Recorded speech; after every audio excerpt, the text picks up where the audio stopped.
አስመራ የሚለው ቃል ኦሮምኛ ነው። የኦሮምኛ ቃል ነው። ግን እነሱ ስለ ስም ስለ ትርጉም ስለሌለው በትግርኛ ምን አረጉ መሰለ? በትግርኛ የለውም እንዴ ትርጉም? የለውም። ምን አረጉ መሰለ?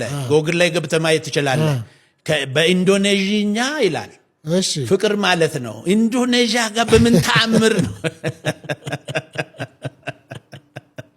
ኢንዶኔዥያ ጋር ምን ይሄዳል? እዚህችን ለመሸሽ እኮ ነው። ግን ምንድነው የሁለቱ ወንዶቹ ሲጫረሱ ጎሳዎቹ ተጣልተው ወንዶቹ ሲጫረሱ ሴቶቹ ብቻ ቀሩ። እሺ ሴቶቹ ናቸው ኩንመርዩ ይሄ ሁሉ ራሱ የኛ ነው በሚል አስመራ ለሁላችን የሚጠቅም የሁሉም ቦታ እንደማለት ነው። አስመራ ማለት የሁሉም ቦታ ነው። የሁሉም ቦታ የሁሉ ከተማ። ስለዚህ በትግርኛም የለም አስመራ ትርጉም የለውም በትግርኛ።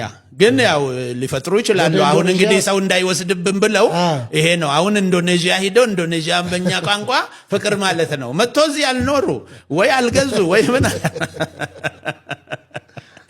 እንኳን ቀይ ባህር እንኳን አሰብ አስመራ የኛ ነው። ግን በፖለቲካ ብዙ አገሮች እየተቆራረጡ ስለሆነ የተቆረጠ ሁሉ ይመለስ ከሚል እሳቤ አይደለም። የሚመለስበትም አለ።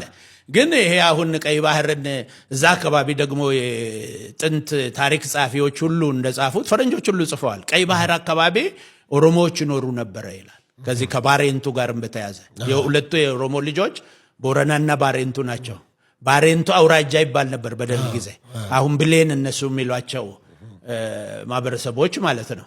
እዛ ጋር አሁን ጸጉራቸውን ምናቸውን ይሄ ቤኒያመር ምናምን የሚባለውን አይታል ድሮ የነሱ ዘር አሁን እዚህ ጋር እንትን አካባቢ ያሉ ከረዮችን እዚህ ናዝሬት አካባቢ ያሉ ጸጉራቸውን ይሄ በእንትን በቅቤ በምናምን የሚያደርጉ የሉ የዛ አይነት እዚህ ፈንታሌ ያላልኩም ፈንታሌ አጼ ፈንታሌ ላይ እና አንድ ጎሳ ዝርያ የነበሩ ናቸው እና ኢትዮጵያውያን ናቸው።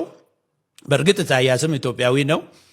እሱም ኢትዮጵያን አንድ ላይ ቀላቅሎ መግዛት ይፈልግ ነበር ይባላል። መለስ ዜናዊ ስላልፈለጉ ነው የቆረጧቸው። ግን ከዛ በፊት ኢንተረስቱ የነመለስ የነ ኢሳያስ አልነበረም።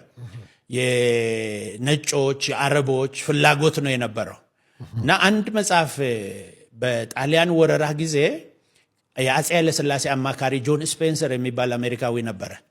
ጆን ስፔንሰር አንድ መጽሐፍ ጽፏል።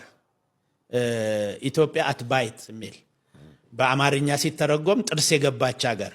ባይት ማለት መብላት በጥርስ መንከስ ነው እና እየተነከሰች ያለች ኢትዮጵያ ከላይና ከታች ብሎ መጽሐፍ ጽፈዋል። ከታች ኡጋዴን ሶማሌን ይዘው እነ ቱርኮች አረቦች ምናምን እየነከሷት ነው። የታችኛው ጥርስ ነው። ከላይ ደግሞ እየመጣ ያለው ኤርትራን ይዘው አረቦችና ወስተርኖች ደግሞ ከላይ ጣሊያን፣ እንግሊዝ፣ እነ ፈረንሳይ፣ ጀርመኖች ምናምን ሆኖ ደግሞ እነሱ ደግሞ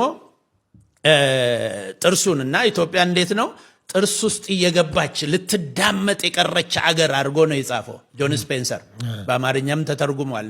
መንግስቱ ኃይለማርያም የሚባሉ ተርጓሚዎች ናቸው የተረጉሙት። ፕሬዚደንቱ ሳይሆን ሌላ ተርጓሚ ያለ